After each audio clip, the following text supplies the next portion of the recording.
ከደም ጋር የተገናኙት ጥንድ ወላጆች በልጁ ላይ ጤንነት ስጋትን የሚጨምሩበት ዋናው ምክንያት የዘረመል ድግግሞች ስለሚከሰት ነው።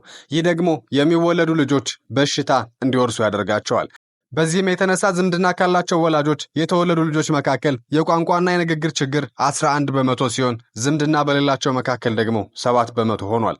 ሰላም ጤና ይስጥልኝ የተከበራችሁ የዩቲዩብ ቻናል ተከታታዮች እንደምን አላችሁ?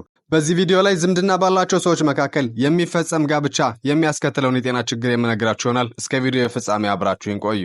ዩናይትድ ኪንግደም ብራንድፎርድ ውስጥ ነው። 3 እህትማማቾች ሰገነት ላይ እየተጫወቱ ነው። ቤቱ በሳቅና በጨዋታ ተሞልቷል። በ20ዎቹ ዕድሜ የሚገኙት 3ቱ ሴቶች ስለ ባልና ትዳር ያወራሉ።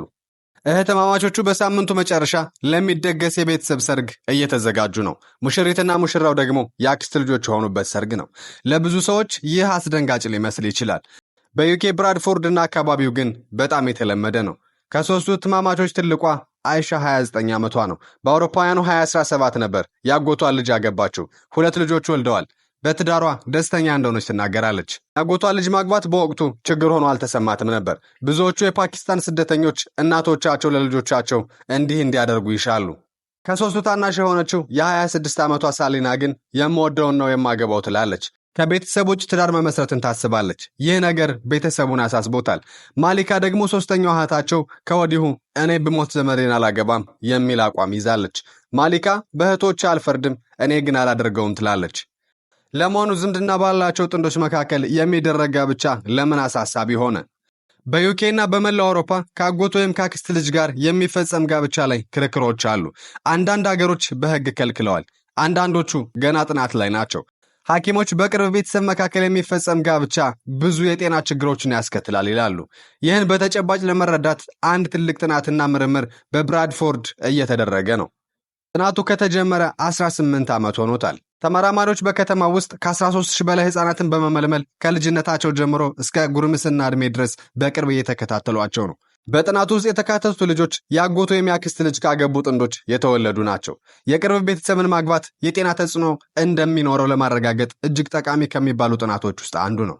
ባለፉት ጥቂት ወራት ውስጥ በታተመ አንድ ጥናት መሰረት ተመራማሪዎቹ የመጀመሪያ ያጎት ወይም ያክስት ልጅ አግብቶ መውለድ ቀደም ሲል ከታሰበው በላይ ሰፊ መዘዝ ሊኖረው እንደሚችል ደርሰውበታል። ከደም ጋር የተገናኙት ጥንድ ወላጆች በልጁ ላይ የጤና ስጋትን የሚጨምሩበት ዋናው ምክንያት የዘረመል ድግግሞች ስለሚከሰት ነው። ይህ ደግሞ የሚወለዱ ልጆች በሽታ እንዲወርሱ ያደርጋቸዋል። በዚህ የተነሳ ዝምድና ካላቸው ወላጆች የተወለዱ ልጆች መካከል የቋንቋና የንግግር ችግር 11 በመቶ ሲሆን ዝምድና በሌላቸው መካከል ደግሞ 7 በመቶ ሆኗል። ዝምድና ካላቸው ወላጆች የተወለዱ ልጆች ጤናማ የእድገት ደረጃ ላይ ለመድረስ 54 በመቶ ዕድል ብቻ ሲኖራቸው፣ ዝምድና ከሌላቸው ወላጆች የተወለዱ ልጆች ግን መጠኑ 64 በመቶ ነው። ምን ያህል ልጆች በድግግሞሽ እየታመሙ ሐኪም ጎበኙ የሚለውም ስለ ጤንነታቸው የበለጠ ግንዛቤ የሰጠ ሆኗል። ክስት ወይም ያጎት ልጅ አግብተው የወለዱ ልጆቻቸው በአማካይ በዓመት 4 ጊዜ ሐኪም ለማየት ተገደዋል።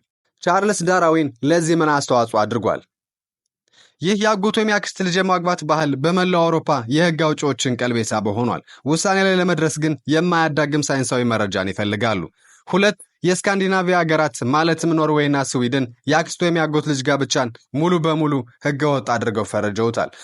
ኖርዌይ ውስጥ ባለፈው ዓመት ሕገወጥ ተግባር ተብሎ ታውጇል። በስዊድን ደግሞ እገዳው ከሚቀጥለው ዓመት ጀምሮ ተግባራዊ ይደረጋል።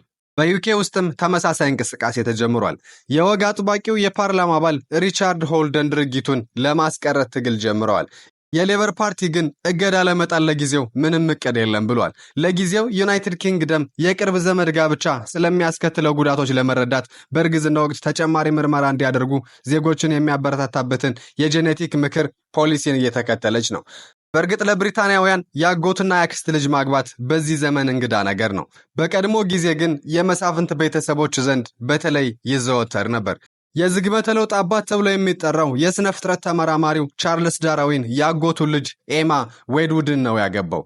ቻርልስ ዳርዊን ከቅርብ ዘመዱ ኤማ ዌድውድ 10 ልጆችን ወልዷል። ሆኖም 7ቱ ብቻ ናቸው 10ኛ ዓመት ልደታቸውን ማክበር የቻሉት። አንዱ ልጃቸው ጆርጅ ዳርዊን ሳይንቲስት ነበር። እርሱ እንደጻፈው በ19ኛው ክፍለ ዘመን ከኖሩ መሳፍንት ከ20 ጋብቻዎች ቢያንስ የአንዱ ከቅርብ ዘመድ ጋር የተደረገ ነበር።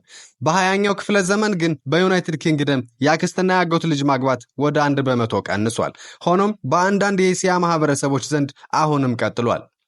ከቅርብ ዓመታት በፊት የፓኪስታን ማህበረሰብ ግማሽ ያህሉ ወይም 46% እናቶች ያጎቱ የሚያክስት ልጅ ያገቡ ነበር። ፕሮፌሰር ኦዲ በብራድፎርድ የዘረመል ጤና ዋነኛው አደጋ ያጎቱ የሚያክስት ልጅ ጋብቻ ብቻ ሳይሆን የቅርብ ወይም የሩቅ ዘመድ ማግባትም ነው ይላሉ። በሩቅ ዘመድ መካከልም ቢሆን በአንድ ትንሽ ማህበረሰብ ውስጥ የሚደረግ የጋብቻ ትስስር አደጋ አለው። የቅርብ ማህበረሰብ አባላትን የሚያገቡበት በእንግሊዝኛው ኢንዶጋሚ በመባል የሚታወቅ ጉዳይ ነው። በጠባቡ የተሳሰረ ጥብቅ ማህበረሰብ ውስጥ ሰዎች የጋራ ቅድመ አያትና ዘረመል የመጋራት እድል ሰፊ ነው። ይህ የዘመዳሞች ጋብቻ በፓኪስታኒሞች ዘንድ ብቻ ሳይሆን በአይሁዶች፣ በአሚሾች እና በፈረንሳይ ካናዳውያን ዘንድም ይዘወተራል። ፕሮፌሰር ኦዲ እንደሚሉት ተመሳሳይ ጅን በተወሰነ ቡድን ውስጥ በብዛት ይከሰታል። በዚህ ምክንያት ሁለቱም ሰዎች የተጎጂውን ጅን ይይዛሉ፣ ይወርሳሉ ይላሉ። ይህ ደግሞ ለጤና ችግር ያጋልጣቸዋል። የባህል ወረራና በዘመዳሞች መካከል የሚደረግ ጋብቻ ከጤና ስጋት በተጨማሪ አንዳንድ ሰዎች ያጎቱ የሚያክስት ልጅ ጋብቻ ተከልክለው ማየት የሚፈልጉበት ሌላ ምክንያት አለ። በማህበራዊ ትስስር ላይ ያለው ተጽዕኖ በስካንዲናቪያ ያለውን ክርክር በዋናነት ያነሳው ይህ ጉዳይ ነው።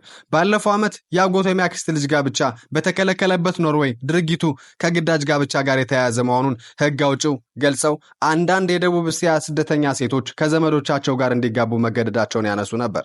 አንድ ቤተሰብ በባህል ከሌላው ማህበረሰብ ጋር ላለመተሳሰር ሲሉ የቅርብ ዘመድ ጋብቻን ያበረታታሉ። ይህ የሚሆነው ባህላችን ይጠፋል፣ እንዋጣለን ከሚል ፍርሃት ነው። የኖርዌይ ከፍተኛ የፖሊስ መኮንን ጃስሚና ሆልተን ባለፈው ዓመት ከኖርዌይ ብሮድካስቲንግ ጋር ባደረጉት ቃለ ምልልስ አንዳንድ የአክስት ወይም ያጎት ልጅ ጋብቻ እንዲፈጽሙ የተገደዱ ሴቶች ራሳቸውን ድንገተኛ አደጋ ወጥመድ ውስጥ እንዳገኙና ነፃነታቸውን እንደተቀሙ ገልጸዋል። በዘመዶቻቸው የገንዘብና የስነ ልቦና ጥገኝነት ስር ስለሚወድቁ ፍች እንኳን መፈጸም የማይችሉበት ደረጃ ላይ ይደርሳሉ። ያጎት ወይም ያክስት ልጅ ጋብቻን መከልከል ያንን አስነዋሪ ሰንሰለት ሊሰብር ይችላል ባይ ናቸው። በዚህ ሁኔታ ውስጥ በጋብቻ የተጠረነፉ ሴቶች ፍቺ ጠየቁ ማለት ከዚያ ማህበረሰብ ፈጽሞ መገለልን ያስከትልባቸዋል። በተመሳሳይ የስዊድን የፍትህ ጉዳዮች ጸሐፊ ጉርና ስትሮመር አገራቸው ያጎት ወይም ያክስት ልጅ ጋብቻን መከልከሏ ሴቶችን ከጨቋኝ ስርዓት ነፃ እንደሚያወጣ ተናግረዋል። አንዳንዶች ውሳኔውን የሌላውን ባህል መናቅ አድርገው ይመለከቱታል። የባህል ብዝሃነትንና የግል ምርጫን አለማክበር አድርገው ያዩታል። በስካንዲናቪያን ሀገራት እገዳው ቢቀጥልም አንዳንድ ጥንዶች በህገ ወጥና ባልተመዘገቡ ማህበራት በኩል ያጎቱ ወይም ያክስት ልጆችን ማግባታቸውን ሊቀጥሉ ይችላሉ የሚል ፍርሃት አለ። ምናልባት 18 ዓመታት የፈጀው የብራድፎርድ ምርምርና ጥናት ውጤት ይፋ ሲሆን ስለ ቅርብ ዘመድ ጋብቻ አዲስ መረጃን ይፈነጥቅ ይሆናል። እስከዚያው ግን ክርክሩ እንደቀጠለ ነው።